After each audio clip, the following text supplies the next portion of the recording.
오늘 말씀은 이 시편의 저자가 창조주 하나님을 찬양하는 신령한 노래로 하나님을 찬양하는 그런 노래입니다.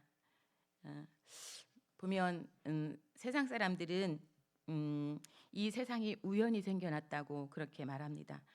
때에 따라서는 기근이나 폭우와 같은 자연적인 현상 앞에서도 사람들이 영향을 받지만, 그러나 이것은 다 우연히 발생한 일이라고 생각하고 그렇게 주장합니다. 또 세상에서는 또 어떤 운명에 의해서 지배된다고 그렇게 생각하는 사람들도 있습니다. 이미 정해진 운명대로 살아간다고 믿는 그런 사람들입니다. 정해진 운명대로 살아간다는 그 주장은 일부분은 맞는 것 같습니다. 예를 들면 인간은 다 죽게 됩니다. 누구도 이것을 피할 수 없기 때문입니다.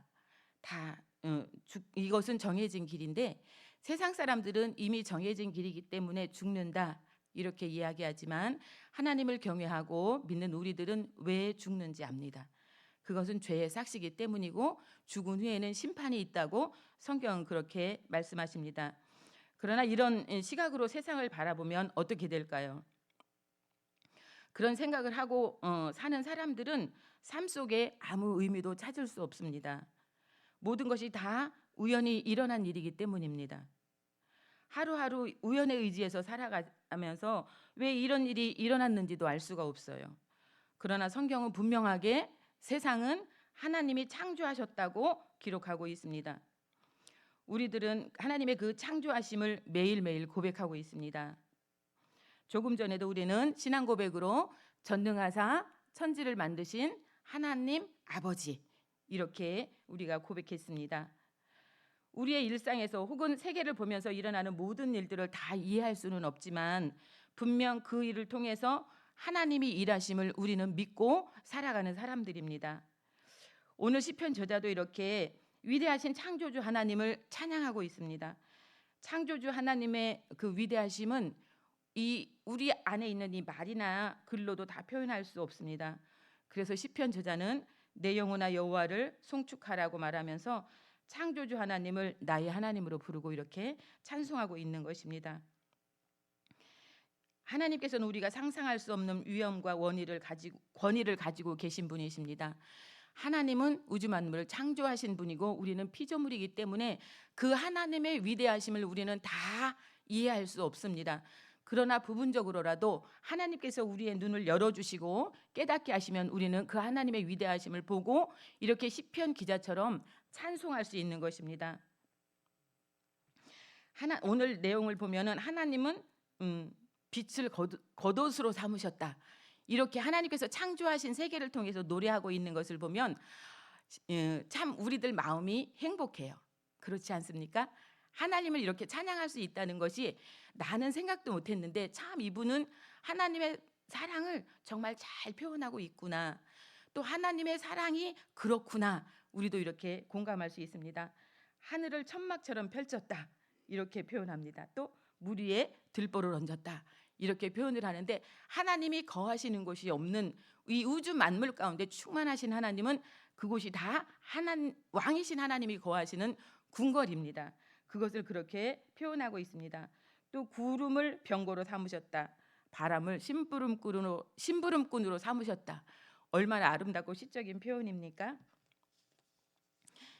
이렇게 인간은 최고의 아름다운 언어로 영광스러운 하나님을 표현하고 싶어 합니다. 이 위대하신 하나님께서 바로 나의 하나님이라고 고백하고 이 시편 기자는 노래하고 있습니다. 나의 하나님은 어떤 분이실까요? 하나님은 창조하신 피조물들뿐만이 아니라 하나님이 창조하신 하나님의 모양과 형상대로 만드신 우리들을 보호하시고 또 우리의 필요한 모든 것을 공급하시며 우리의 삶을 책임져 주시는 분입니다. 그 하나님이 우리를 자녀 삼아 주셨습니다.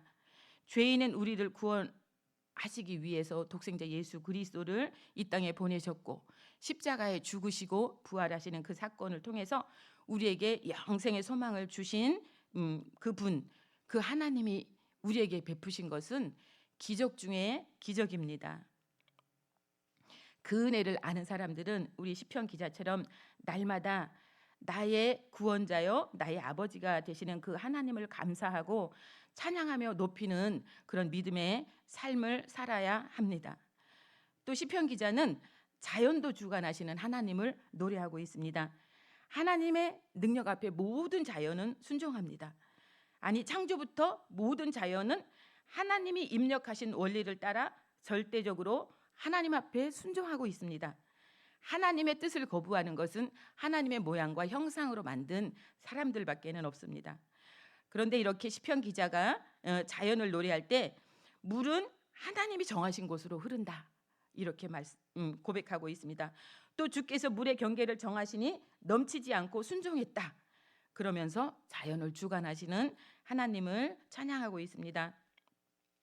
그렇습니다. 하나님께서는 그 자연을 창조하시고 여전히 그 자연을 다스리고 통치하시며 주관하고 계십니다. 아무리 인간의 기술이 발달하고 과학이 발달해도 자연의 힘 앞에서는 무기력하고 초라할 뿐입니다. 우리는 이 온 세상의 주관자 되시는 다스리고 통치하시는 하나님을 온전히 따르는 삶이 되어야 될 것입니다. 또 하나님께서는 모든 만물을 질서 있게 다스리시는 하나님으로 찬양합니다. 하나님께서 이 땅에 물을 내셔서 그 물이 필요한 곳으로 공급되어질 수 있도록 그렇게 하나님은 역사하십니다. 보면 그 물은 온갖 짐승들과 새들이 먹고 나무에 흐르게 하여 주셔서 나무들이 푸르러 자라게 하시고 그곳에 또 새들이 깃들게 하십니다. 우리는 무심코 봤던 이런 일들을 이렇게 시인은 아름답게 노래하며 하나님 앞에 영광 올려드리고 있습니다. 하나님의 사랑은 또 우리 사람들에게만 베푸시는 줄 알았는데 오늘 시편 기자의 내용을 보니까 정말 자연과 짐승들에게도 끝없는 은혜를 베풀고 계신 그 하나님을 찬양하고 노래하고 있습니다. 하나님의 사랑은 이 우주 공간에 미치지 않는 곳이 아무것도 없습니다. 이 우주 공간을 창조하신 하나님의 사랑은 모든 곳에 임하고 있는 것입니다. 그래서 그럴 뿐만이 아니라 하나님은 이 세상의 모든 것을 친히 돌보시고 조화롭게 살아갈 수 있도록 역사하고 계십니다. 보면 오늘 들짐승에게 물을 먹이고 또 새도 나무에 깃들게 하시고 또 풀을 통해 가축을 먹이시고 채소를 통해서 사람들에게 먹이시는 하나님, 자연의 그 모든 것들이 하나님의 명령하신 대로 서로에게 필요한 존재로 이렇게 순종하고 있음을 찬양하고 있습니다. 하나님은 이렇게 모든 것을 창조하시고 그 피조물 가운데 다스리고 통치하시며 또 잘 보존하시고 하나님의 뜻을 이루어 가게 하시는 하나님의 섭리 가운데 이 우주가 진행되고 역사하고 있습니다.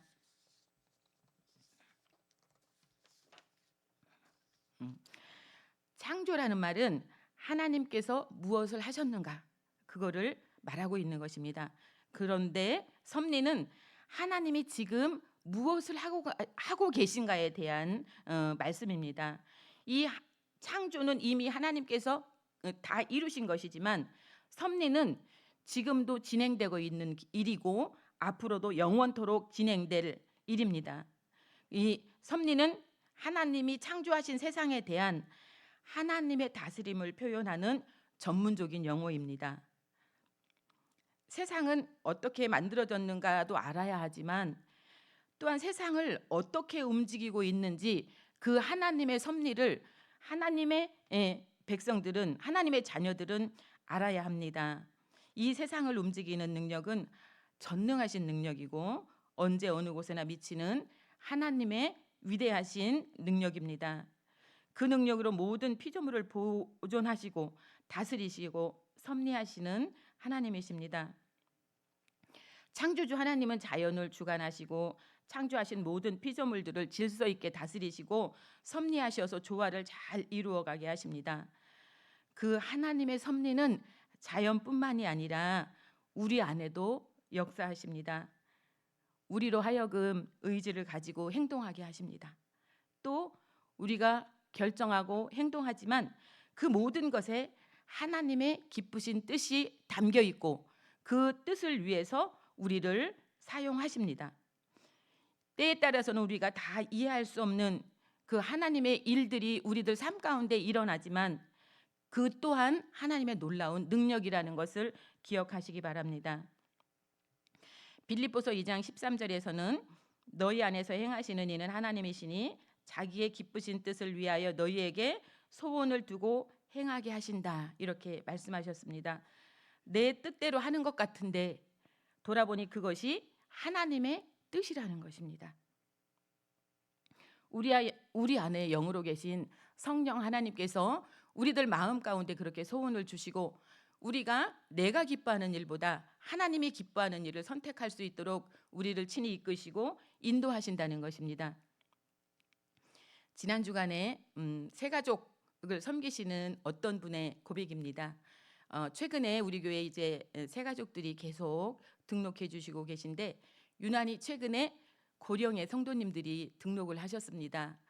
그래서 이제 이분 마음 가운데는 그래도 젊은 사람들이 이렇게 와서 함께 이렇게 으쌰으쌰하면서 교회를 세워가고 그렇게 했으면 좋겠다는 마음의 소원이 있었던 것 같습니다. 너무 자기 마음에 기쁨이 없더라는 것입니다. 그래서 한 주간 동안 하나님 앞에서 그 기쁘지 않는 마음을 품고 있을 때 자기도 편하지가 않은 거예요.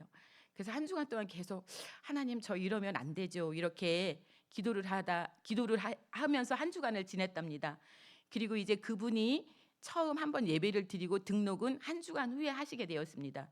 그런데 등록하고 같이 이렇게 그분을 섬기면서 이렇게 같이 얼굴을 마주하고 얘기를 하는데 그때 하나님께서 주시는 마음이 그분이 너무 예쁘더라는 거예요. 너무 귀여워서 자기가 아주 그냥 막 이렇게 손주를 보듯이 그렇게 귀여웠다고 그렇게 표현하는 것을 들었습니다. 그렇습니다. 성령이 우리 안에 계신 하나님의 자녀들은 내 뜻대로 하는 것 같아도 그 생각들이, 그 행동들이 하나님의 뜻이라는 것입니다.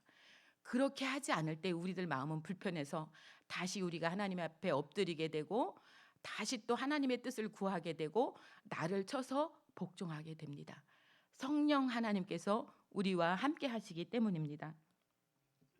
하나님은 이렇게 창조하신 세계를 다스리시고 또 하나님께서 지으신 하나님의 자녀들을 다스리고 섭리하십니다. 하나님의 변함없으신 이 하나님의 사랑을 바로 알고 또 그 하나님이 창조하신 세계를 잘 지켜나가고 또 우리 모든 일상 가운데서 섭리하시는 그 하나님의 은혜를 기대하며 나아가는 저와 여러분들이 될 수 있기를 바랍니다. 또 내가 표현할 수 있는 가장 아름다운 언어로 하나님을 찬양해 보면 어떨까요? 보면 여호와를 송축하라, 이렇게 시편 기자가 맨 처음에 고백하고 있는데 송축은 하나님 앞에서 몸과 마음을 바쳐 감사와 찬송을 드리는 행위, 그리고 삶을 통해 나타난 하나님의 역사를 찬양하는 것입니다. 오늘 하루 우리의 삶 가운데 여호와를 송축하는 저와 여러분들이 되어질 수 있기를 바랍니다. 그것을 통해서 하나님이 하나님의 뜻을 우리를 통해서 분명히 이루어 가실 것입니다. 기도하겠습니다.